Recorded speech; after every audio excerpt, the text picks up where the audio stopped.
What's the fundamental problem that you see most people have when they're approaching their marketing? They're way too scattered. They're trying to do way too many things. Every single day we get hit with the latest bright, shiny object or whatever. My second book, Lean Marketing, really delves into this a lot. Your target market is foundational. If you fuck that up, you're fucked, right? With everything else, because your messaging is going to be off. Once you've defined your target market, we have a message to our target market. A past client we had, they were very expensive. They would do beautiful bathroom renovations, and their whole unique selling proposition was, we'll be in and out and done in a week.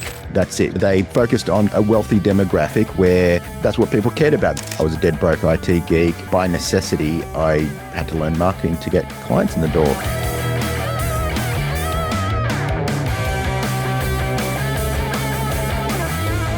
And we're live with Alan. What is up? Hello, great to have you on the line. Hey, Owen, so good to be on.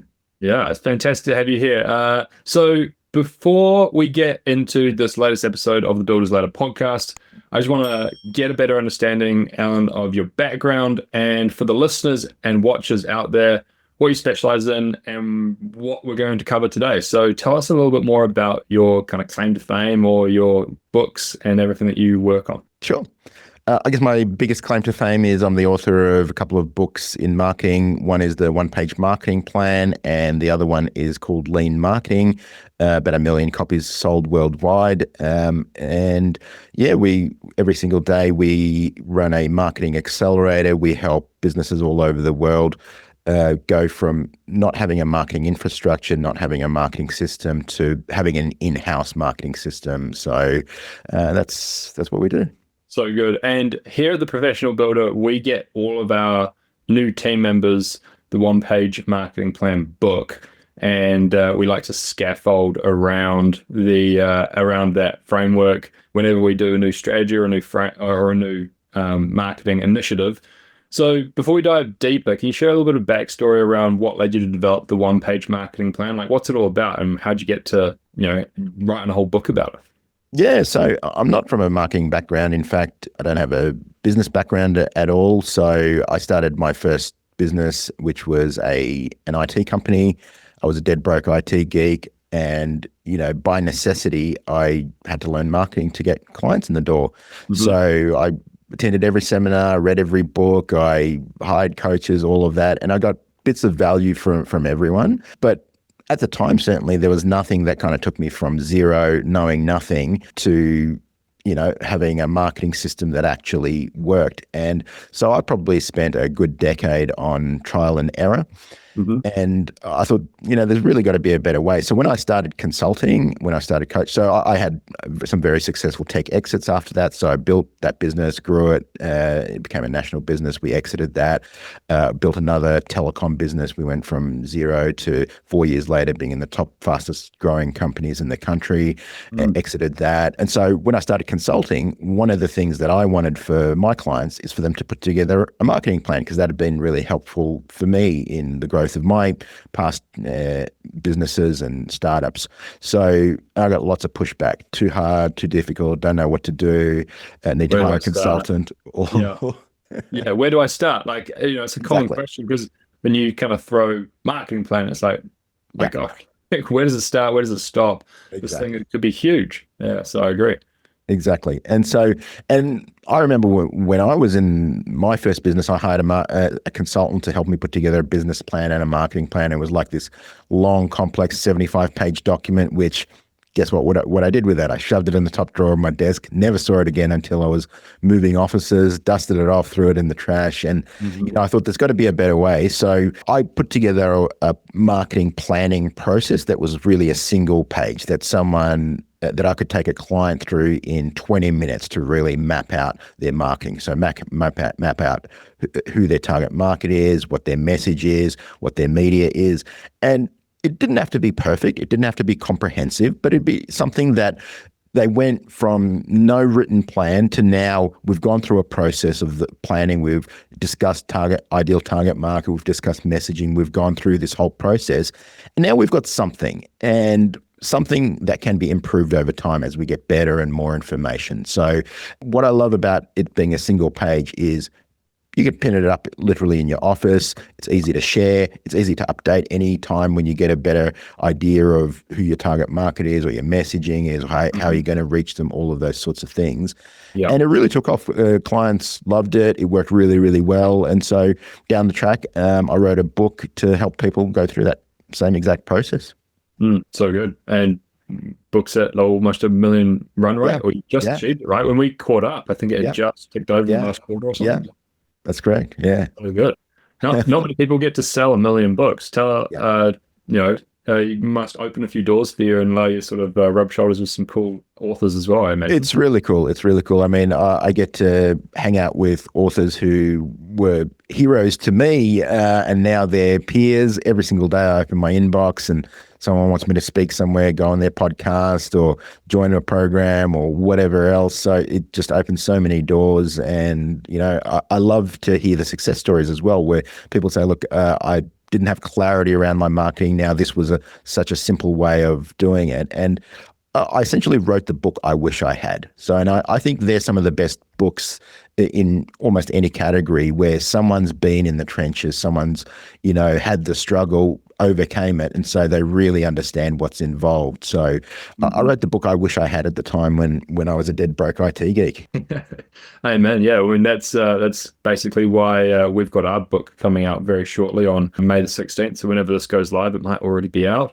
And it's the book that's taken us 2.5 years to write, with 21 years worth of lessons condensed into it, the Profitable Builders Playbook. It's the book that everybody should have. And that's like the best way to go about these books, right? It's like to just strip out the stuff that we don't need, make sure that it's really clear, really play by play. And that's what I like about your books as well. So we see so many builders struggling with marketing, spending thousands on websites, advertising, social media. Should I do this TikTok dance? Should I do that site signage? Should I jump over to sponsor the local footy club? Yeah. What should I do? What's the fundamental problem that you see most people have when they're approaching their marketing? Like, what's the thing that they often get wrong? A huge issue is they're way too scattered. They're trying to do way too many things. And it's understandable because every single day we get hit with the latest bright, shiny object or whatever.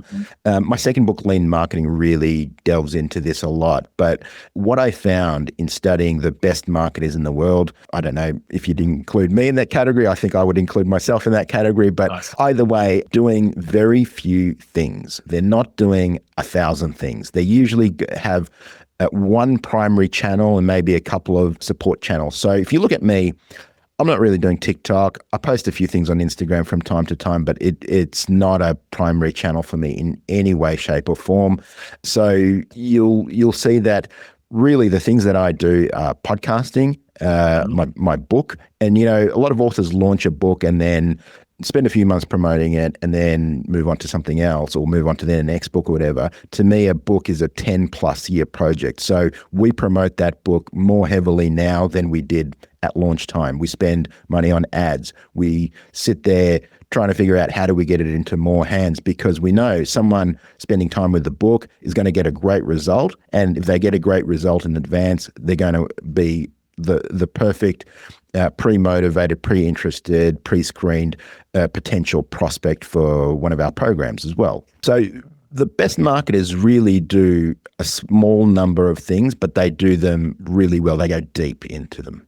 Sure. So I totally agree. We've got a couple of internal phrases that we use with our members, like more companies die from indigestion than starvation. I think that's a popular Dan Martell quote. And then also, the best never don't do the basics. So what that means is you got to earn the right to grow by getting your foundations really dialed in to start with.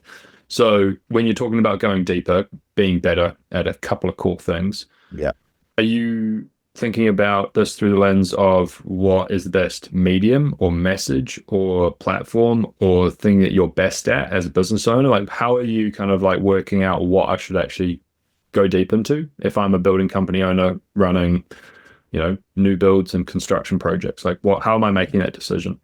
Yeah, all of the above. So starting with target market, we want to get super, super clear who is our target market. And that may be a combination of demographics, geographics, could be a combination of trend. So really being super, super clear who are our people, Who are the people that we're going to best serve? And, the temptation is always to widen the net. And it feels counterintuitive, but the more you make the net narrow, we call it an inch wide and a mile deep, the more success that you will have, because you're going to be speaking directly to your target market. Now, does that mean you can't take work outside of your niche? Well, you can if you want to. But what I'm saying is, where are we going to focus our resources? And in terms of resources, I mean time, money, energy, our team's time. What are we going to spend ads?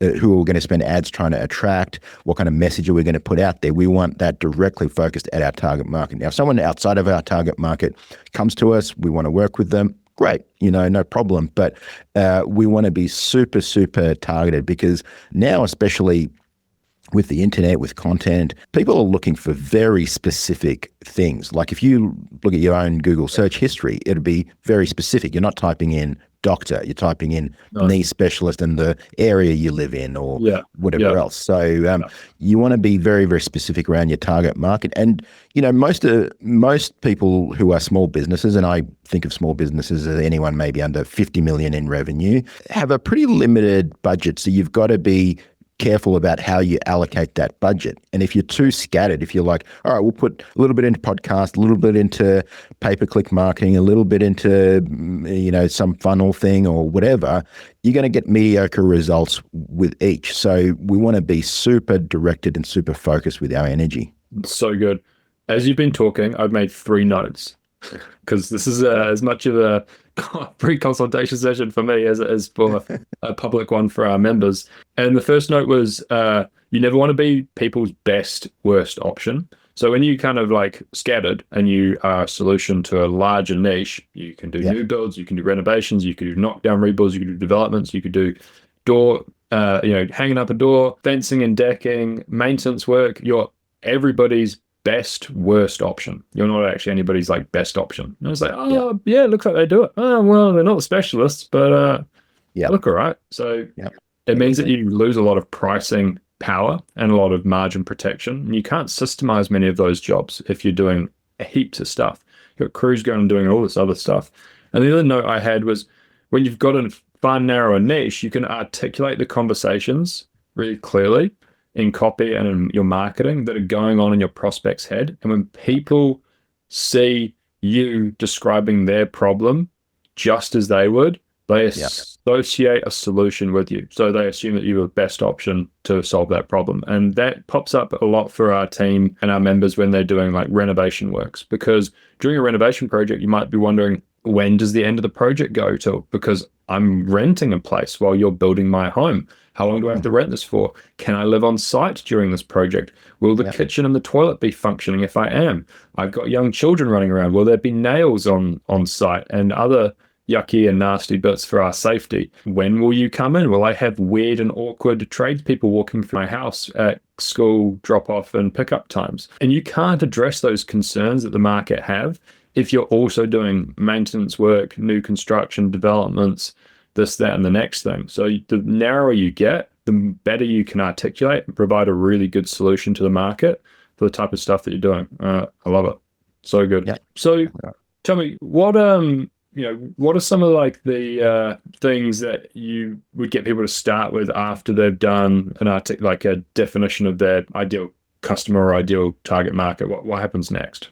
Yeah, so that's really so foundational, is just having that target market in place, because almost everything stacks on top of that. Your target market is foundational, which is a fancy way of saying, if you fuck that up, you're fucked, right? With everything else, because your messaging is going to be off. You're going to choose the wrong media, all of that sort of stuff.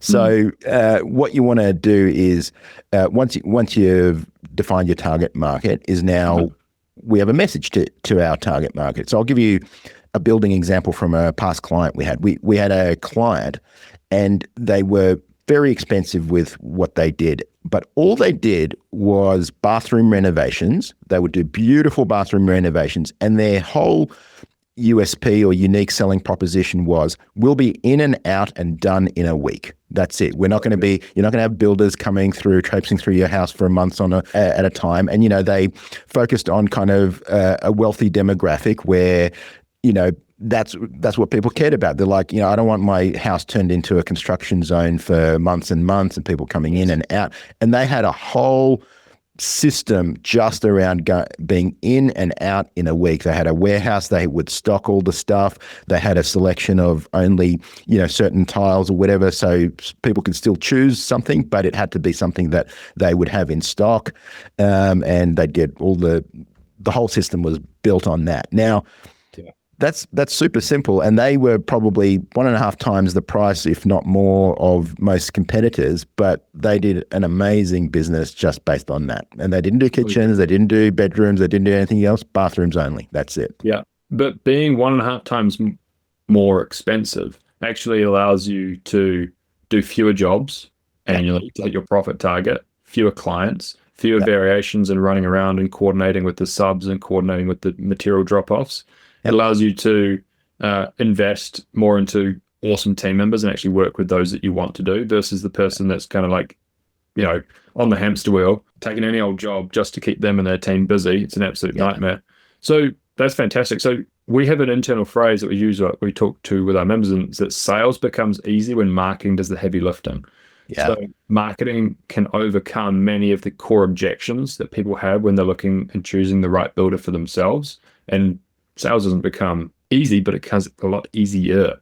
So do you mind just talking to that? Like, how should people go about in their marketing, investing into branding versus investing into sales marketing, like direct marketing and things like that? Yeah. So I think anyone who's under $100 million in revenue, or maybe even more, don't worry about. Most people listening to this podcast today, I would say. Perfect. So don't worry about mass marketing or brand style marketing, whatever, the kind of getting your name out there style of marketing. You will build a brand, and by a brand, I'll define a brand. A brand is essentially what your reputation is with your audience, what people say about you. You will build an excellent brand by making sales first. I mean, we look at big brands like a Nike, a Coca-Cola, and Apple, and we see these brand campaigns that they run and things like that. Now, they work on their scale, but if we look at when they were small companies, what were they doing? Well, Apple, the two Steves were going to computer shows and trying to sell their wares. The Nike guy, Phil Knight, was selling boots or shoes outside at athletic track meets out of his boot or the trunk of his car.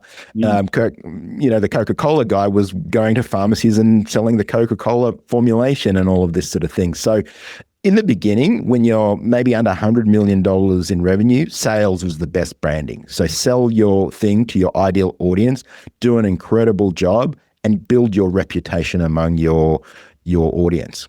So that's going to be the best way to do your branding. Nice.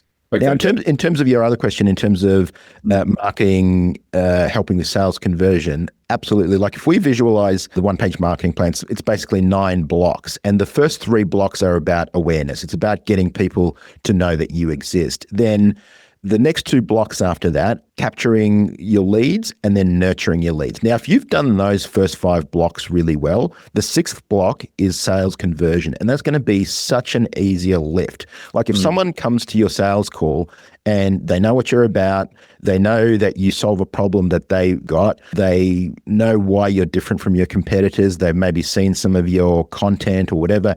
And now, I mean, nowadays, no one would make a high consideration purchase or even get on a call with someone in your team without maybe doing a little bit of background research on you. You know, they might Google you, they might check out some of your social media or whatever, and then they're likely to get on a call with someone. And if you're not intentional about that, if you're like just random, that's going to be usually not good.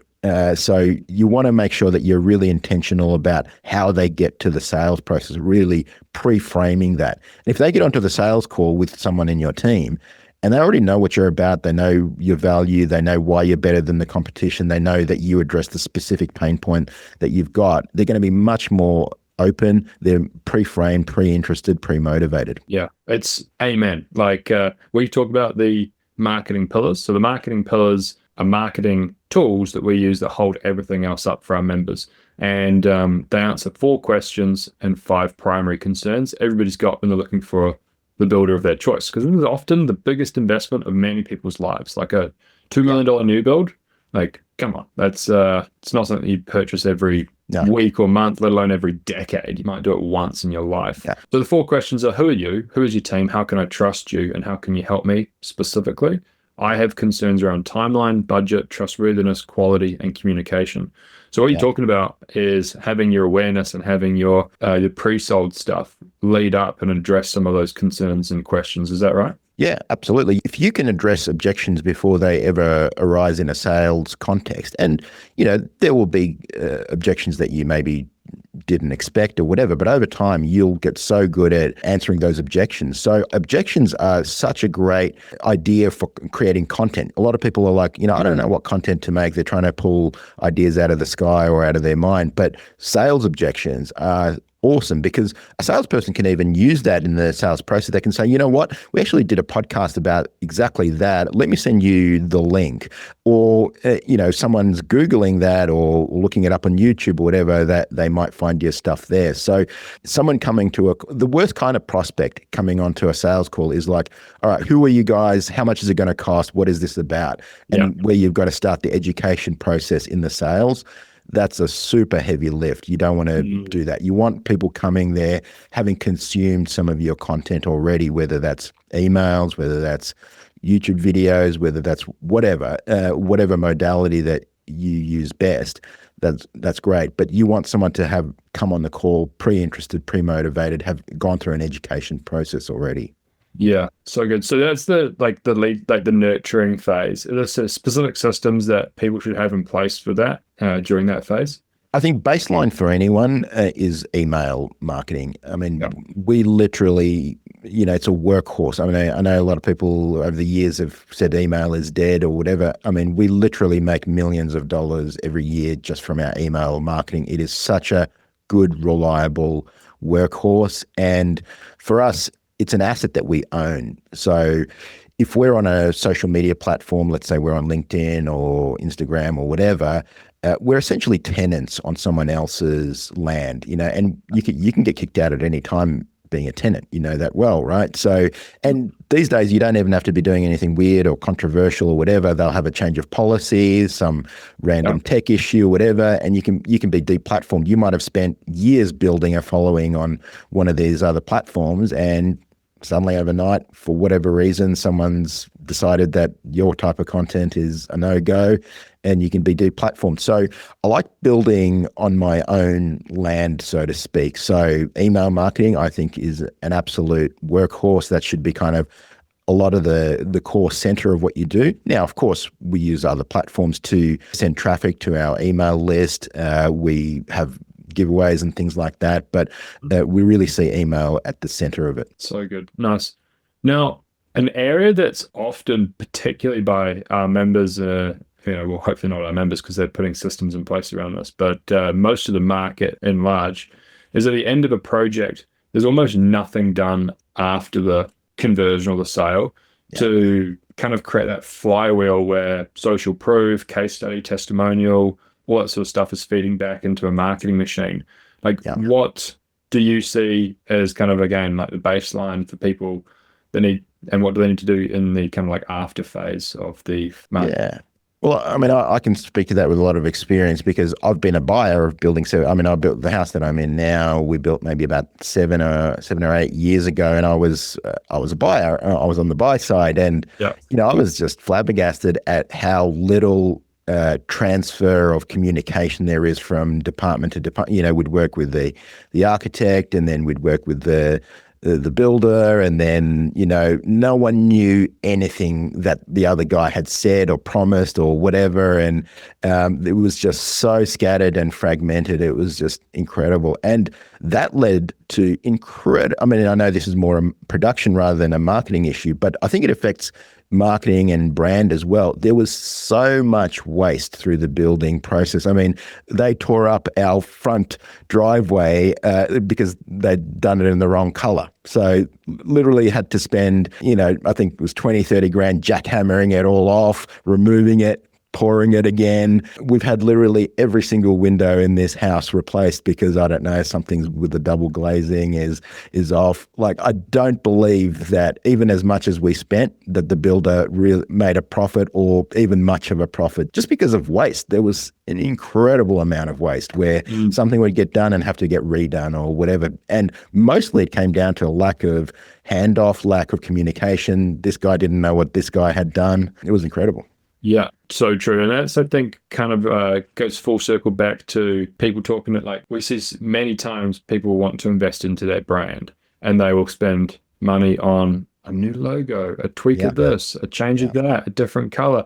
And I say to people all the time, like, no, this is going to impact somebody's buying decision by maybe 3%. And it'll be like, that's being bullish. The reality is you investing into your systems and your processes so that you can show up and deliver a phenomenal result for people without you having to burn the candle at both ends and you kind of hustle, muscle, and jazz hands the whole thing. That will create a far better brand for you because it will generate you more word of mouth. And ultimately, like, brand is, as you said, like what people say about your company when you're not in the room, right? So, your experience is everything that you had to live with, not how was the guy's logo. Yeah. You probably couldn't care less, Totally, of course. Yeah. And I mean, the other thing I felt is like I had to drive the whole thing. So like, it was like not necessarily the technical aspects, but I'm like, hang on, you guys said you'd get this done or whatever, or could we do this? And again, like often it was lack of communication, lack of handoff, lack of documentation, whatever else. And I mean, we ended up with an amazing result. I'm really happy with it. But the builder I won't name them, but they're out of business now, right? And I'm not surprised because the amount of just mess in terms of rework and, having to come back and fix things and all of that sort of stuff. And, me, I mean, I'm kind of a perfectionist. So if something's not quite right, I'm going to push you 5 times until it gets done, right? And I'm not going to be like, no, don't worry about it. Yeah. So 100%. And that's why many guys are great builders are not running great businesses because the skill set is different, right? Like, it's a completely different skill set. Anyway, tell me, and I want to talk a little bit more to like how we establish whether marketing's been a success or not. Like, how are you deciding that you actually are good at this marketing strategy and we should double down on it versus turns out I suck at this marketing strategy and let's try something new? Like, most of our members that we work with and people in the building trade just follow their nose. They go, I should do a little bit of Google ads. I should create my website. I kind of already get a lot of word of mouth. When are we making a decision as to whether we should double down, try something new, without doing everything at once? Yeah.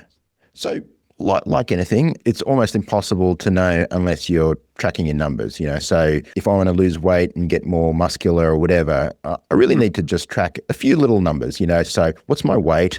What's my body fat composition? How many calories am I having? How much protein am I having? They're probably maybe the 4 key numbers. And if you want to add maybe the number of steps you're doing a day or something like that, if you have a handle on those 4 or 5 numbers and you calibrate them effectively. So first of all, we need to know, where are we? Okay, are we at 20% body fat, 30% body fat, whatever it is? Are we sedentary? Are we eating too many calories, not enough protein, all of that sort of thing. So let's first of all establish where we are. Now, most businesses don't even have that. So from a marketing perspective, really the 2 most key numbers above everything else is CAC, which is cost of customer acquisition, and lifetime value. So what's going to be the lifetime, what's a customer going to be worth to us and what's a customer going to cost us? Now we can track other numbers, of course, but most of the other numbers are kind of derivative of campaigns and trying to figure out, is a campaign working? So yes, bounce rates, conversion rates, all of those things, they're great numbers to track to get us to figure out, is this campaign working? Is it not working? Is it heading in the right direction?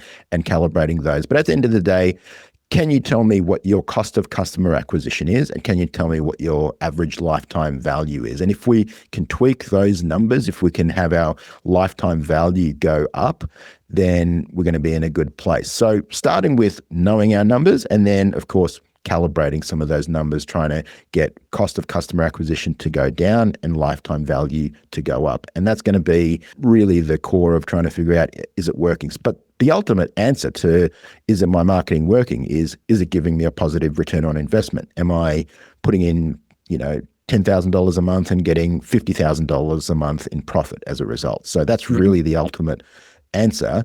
But we can kind of backtrack, and really those two numbers are absolutely key. So good. Okay, cool. So for those that listen at home, not many people might know what LTV and CAC is. So LTV is like lifetime value. So for most of our members and builders out there, lifetime value is realistically going to be the cost of the contract, because not every day does somebody come back as a returning customer because they're making one or two purchases.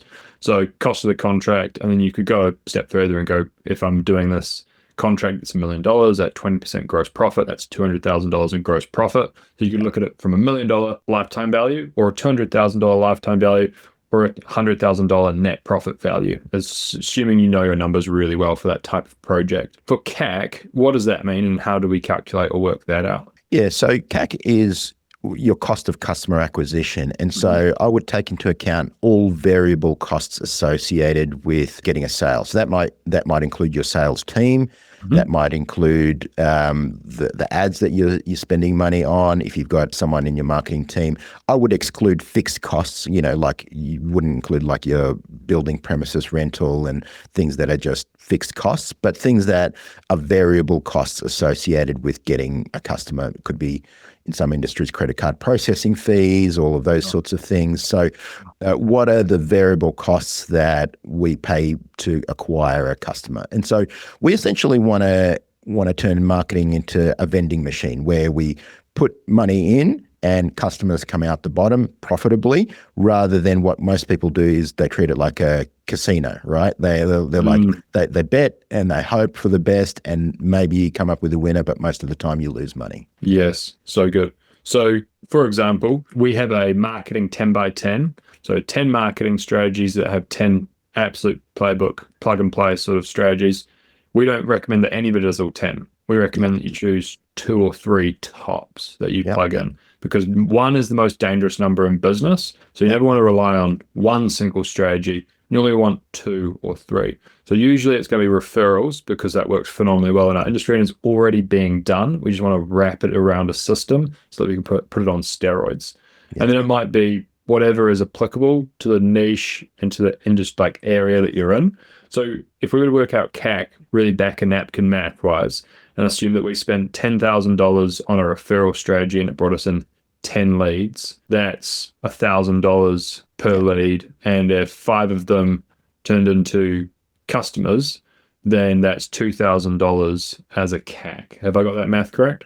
You have? Yeah. Cool. Excellent. And then if we assume the same math for a home show, for example, so you went to the local home show, you had a stage there, and again, you got 10 leads, spent $10,000, that's $1,000 per lead. But if only one of them turned into a customer, that CAC is actually $10,000, right? Exactly. Perfect. So you now can make a decision. Should I spend another $10,000 on referrals, where I converted them at $2,000 CAC, or should I spend another $10,000 on home show, where I spent $10,000 CAC for probably the same lifetime value, size of contract, profit from contract? And you can probably make a pretty simple decision, right? Yeah. And the other thing, lower CAC is not always better, because a high cost of customer acquisition can be a real moat. It can, like, if others can't afford to spend as much as you spend to acquire a customer, then you're going to be in a winning position most of the time. But that means that you have to have a high lifetime value.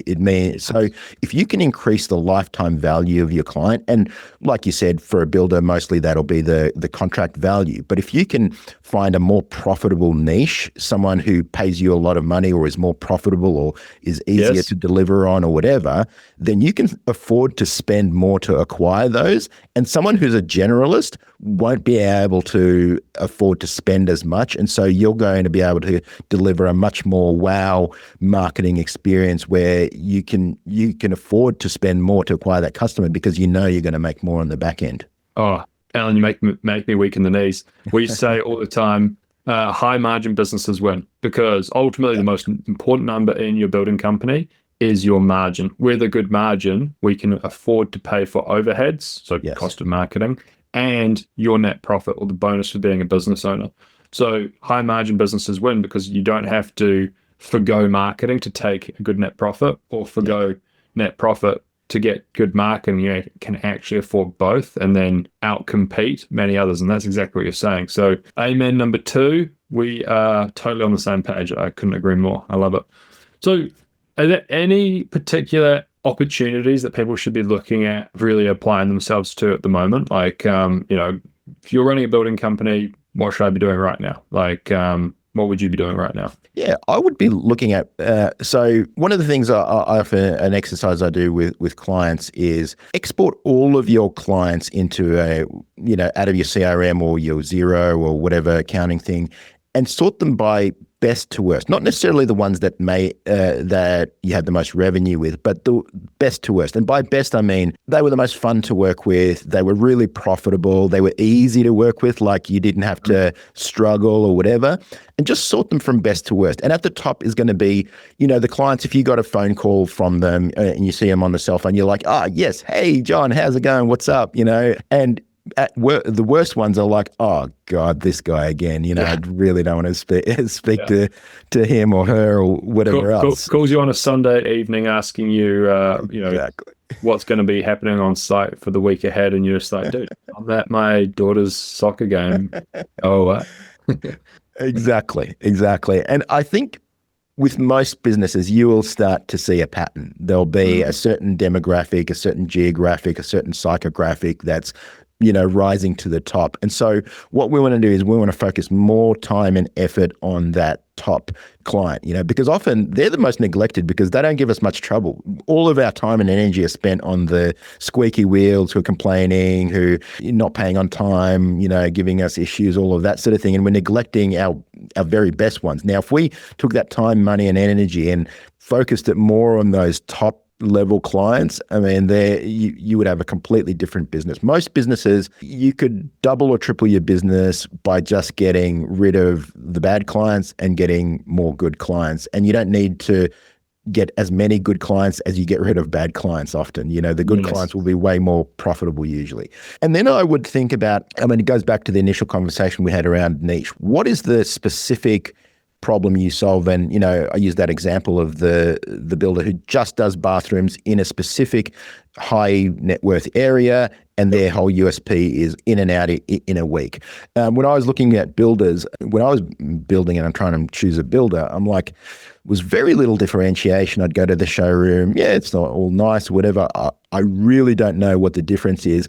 I noticed a couple of builders. It's not a huge point of differentiation, but it was something because where I live, it's a very hilly area, and I'm at the top of a hill, and the blocks are really sloping. And so one of the builders said, "Hey, we're a sloping block specialist." And I'm like, okay, well, so that was a point of differentiation. I don't think it's earth shattering or anything like that, but it was something, right, to differentiate them from the 5 others that I looked at. 100%.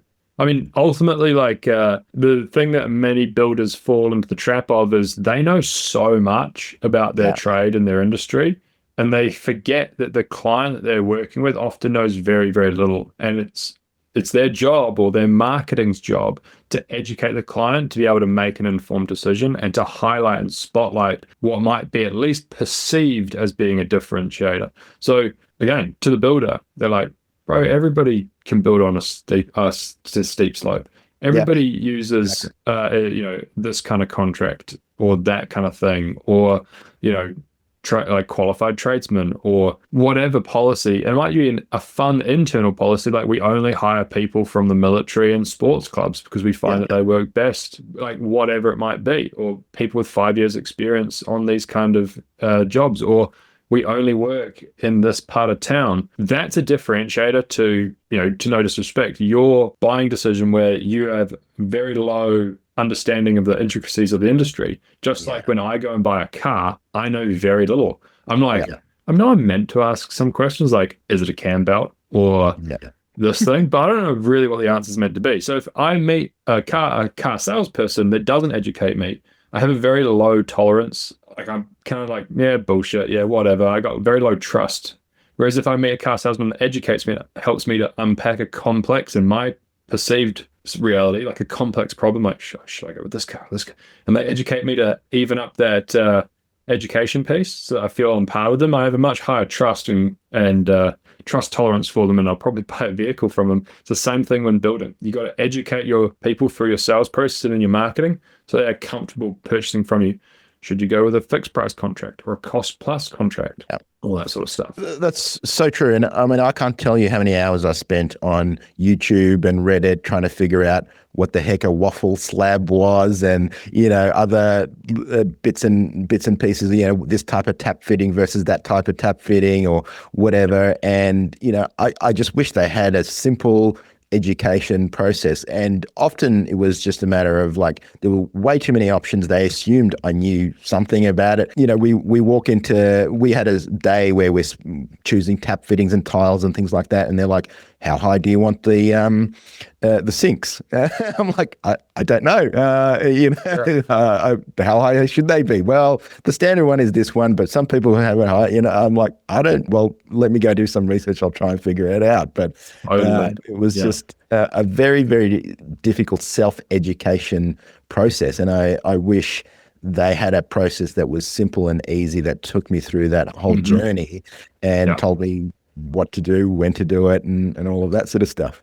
So good. Yeah. So I can hear, objections or people writing in the comments, like, hey, all sounds great, but my building company is a little bit different, or it's a little bit different in insert rural town or big city or city in recession right now, or city that's just booming and we're doing subdivisions or whatever. What would you say to that? Like, is this stuff kind of too specific, or is it too broad? Like, how do we make it fit for everyone? One of the criticisms of my work is that it's just common sense, right? So I've seen a few reviews of my book, and they're like, it's just common sense. And I'm like, yeah, that's true. That's actually true. I totally agree with that. But common sense isn't common practice. So almost none of the stuff that I tell you to do is going to be like, oh, wow, I never ever thought of that. I never thought of email marketing. I never thought of capturing leads, or I never thought of, this is common sense stuff, but common sense isn't common practice. And a lot of times it's getting into the weeds and the nitty gritty of implementation where people get stuck. They're like, yeah, we know we should capture emails on our website. We know we should have a lead nurturing process, but how often do we email them? What mechanism do we use to capture leads? What are we going to give in exchange for someone putting in their email address, and so on and so forth? So yes, the broad strokes, this stuff is common sense. Implementation, it definitely has a lot of nuance to it, but hopefully nothing that you've heard here is super controversial, like, that you'd never thought of before, that is too difficult, too expensive to do, or whatever.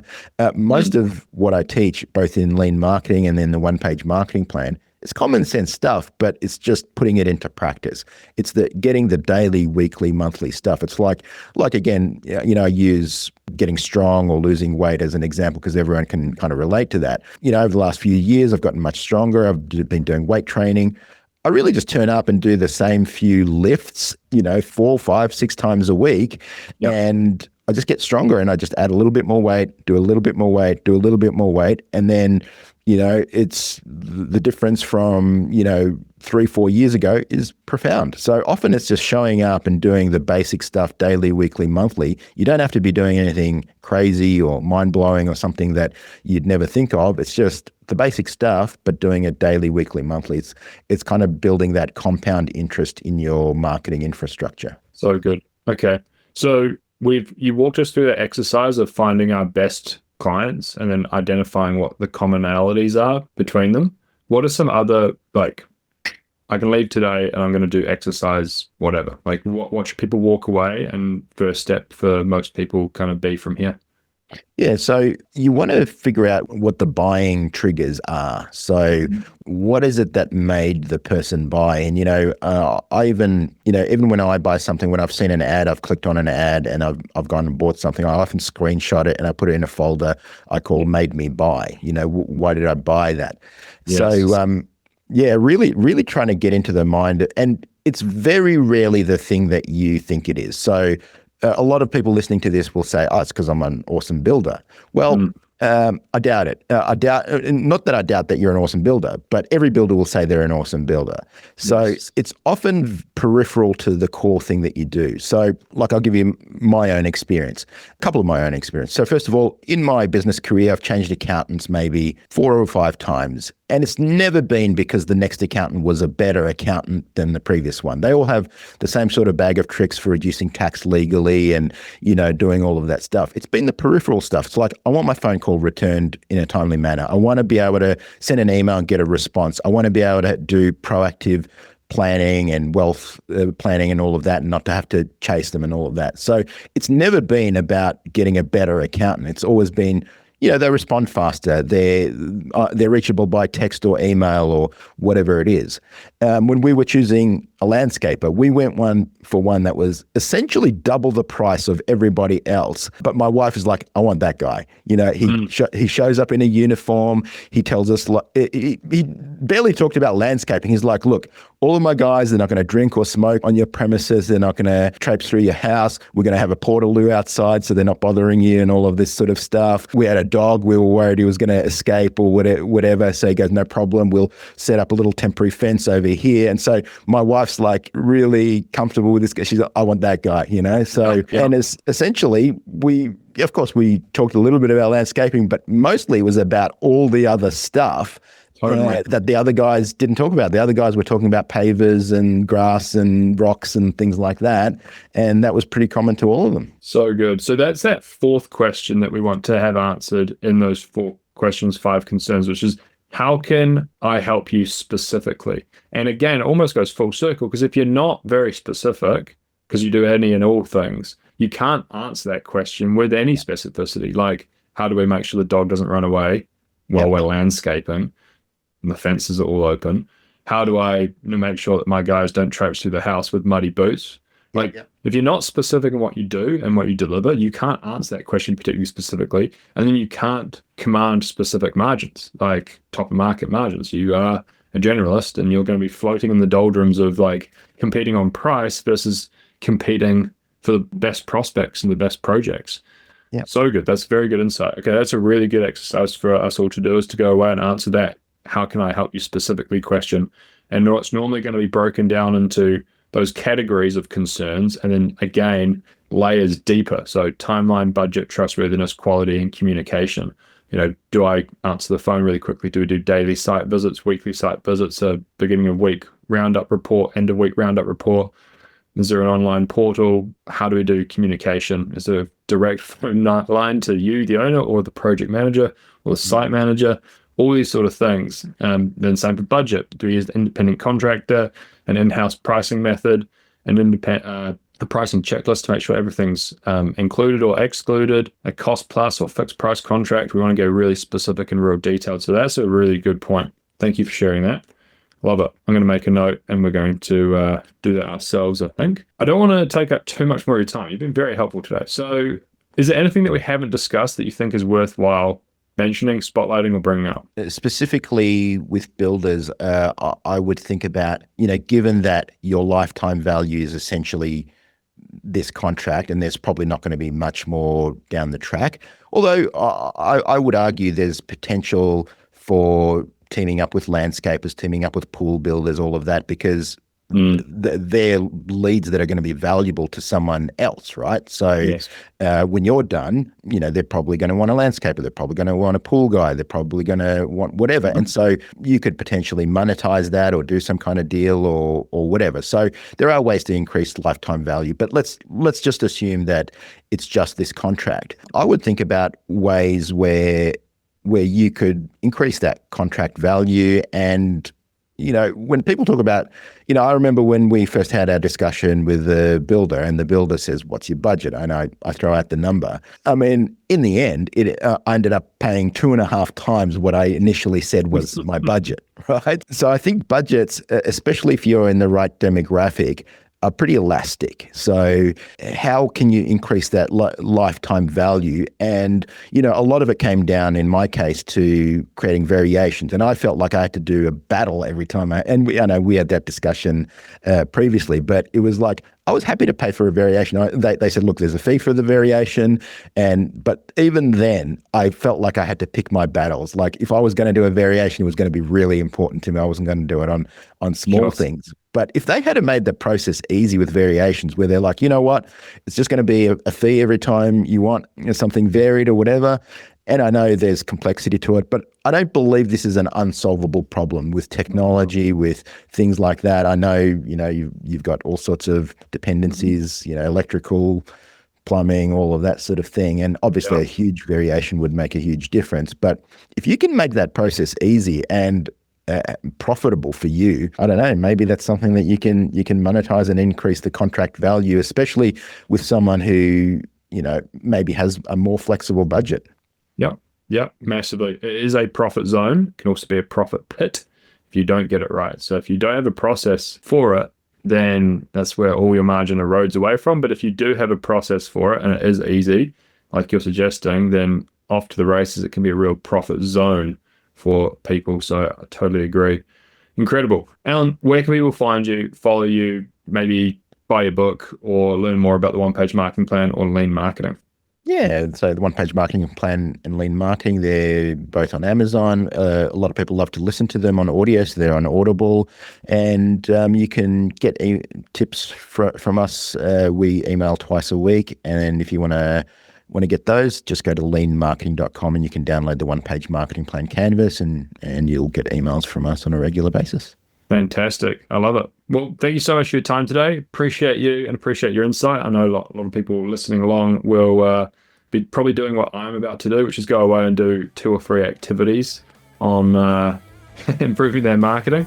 So thank you very much. Appreciate you. My pleasure. Thank you so much, Owen.